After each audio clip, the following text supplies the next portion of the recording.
Eu não sei se em algum momento da sua vida tudo estava bem, mas ainda assim você não estava.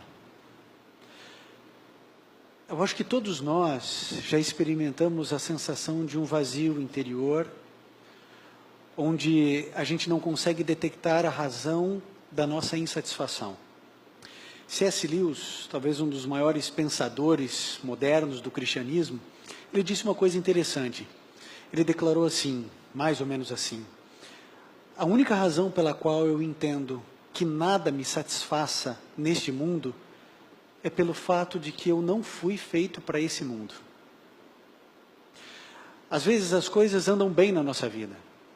Às vezes nós estamos empregados, num trabalho relativamente bom, a nossa família não tem ninguém doente, existem os problemas normais do dia a dia, mas nenhuma tragédia está acontecendo. E ainda assim, a gente não consegue ser feliz. O que acontece?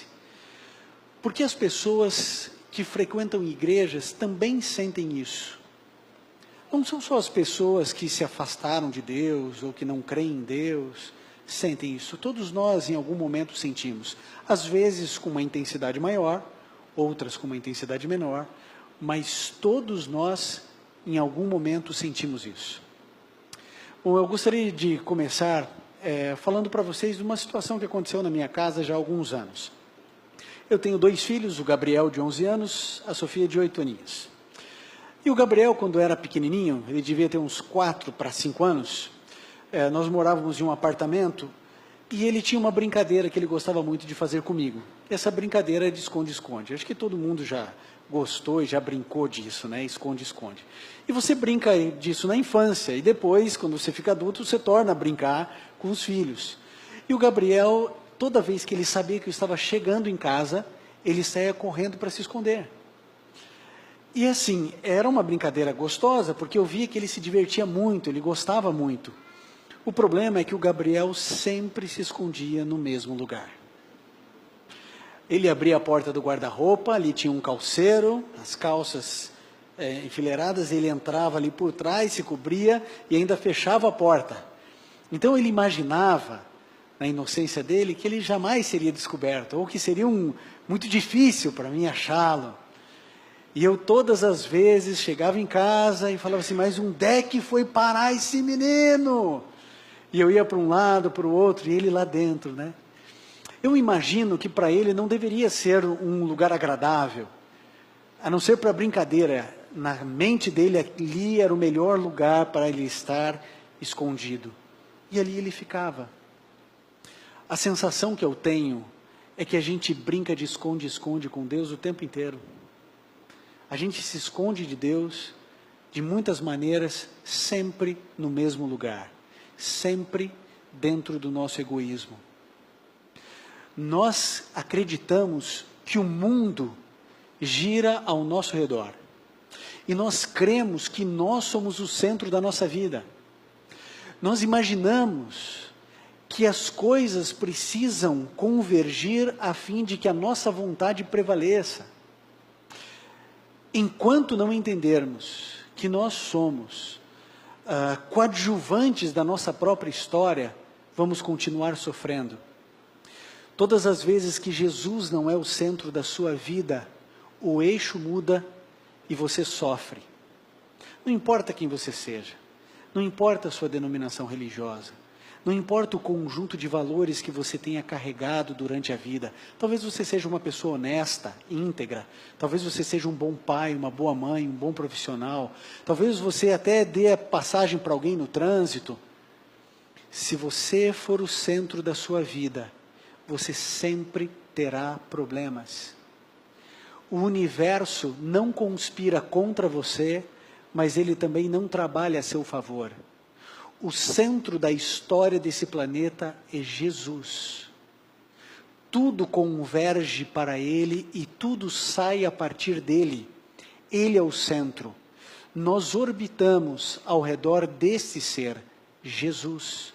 Jesus Cristo e somente Ele. Deus, Ele quer muito conversar com você.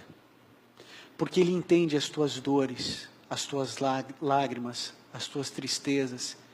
Ele entende os complexos que você carrega no coração, Ele entende os traumas que você herdou, Ele entende, Ele conhece.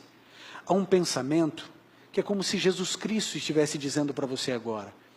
E Jesus Cristo diz mais ou menos assim: filhinhos, conheço as vossas dores, enfrentei vossas lutas, suportei vossas tentações, conheço as vossas lágrimas, também eu chorei.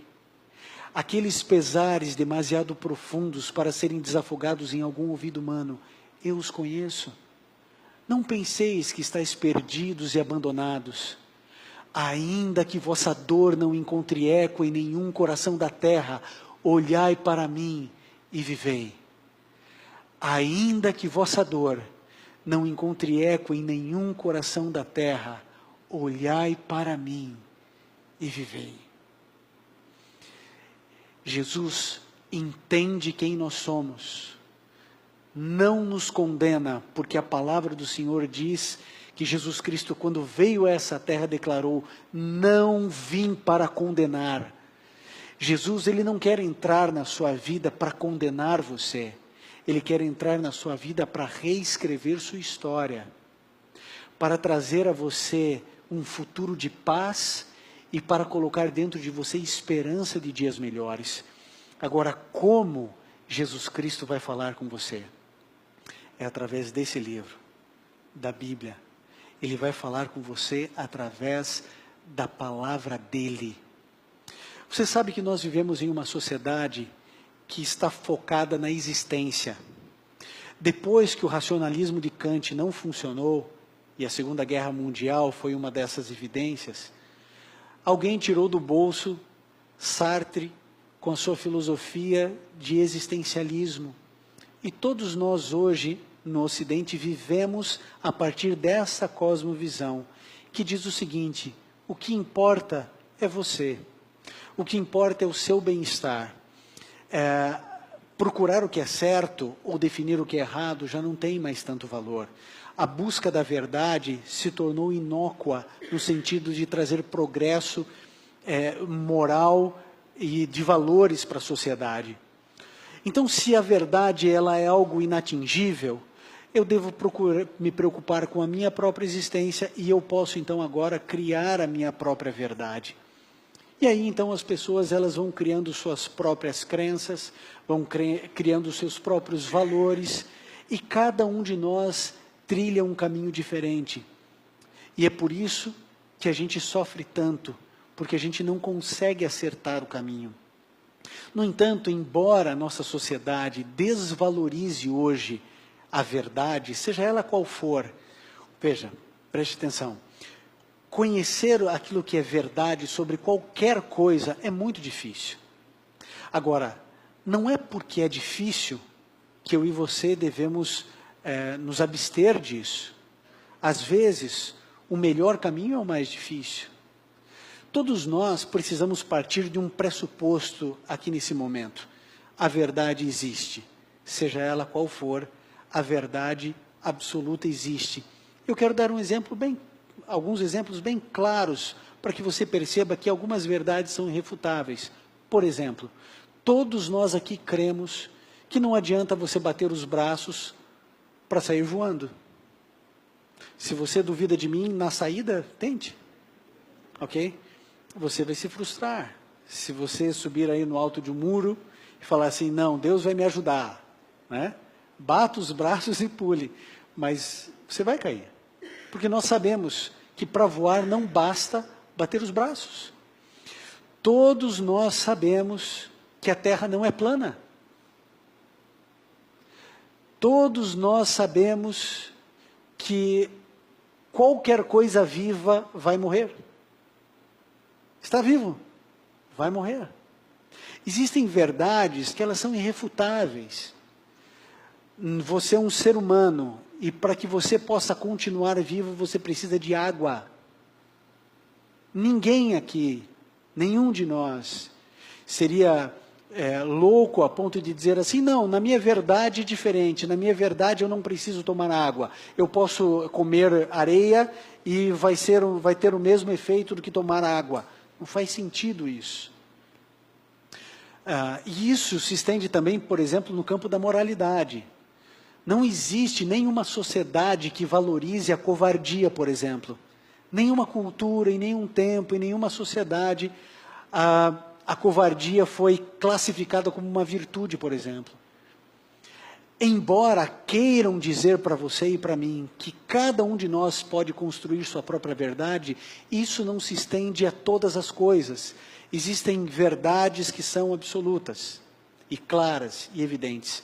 Eu quero dizer mais para você. Eu queria que você abrisse sua Bíblia agora, no livro de João, no capítulo 8, no verso 32. Eu quero que Jesus Cristo fale algo para você. Aqui, João, no capítulo 8, no verso 32. A palavra de Deus declara algo importante para nós. Jesus Cristo disse o seguinte, em João 8, 32.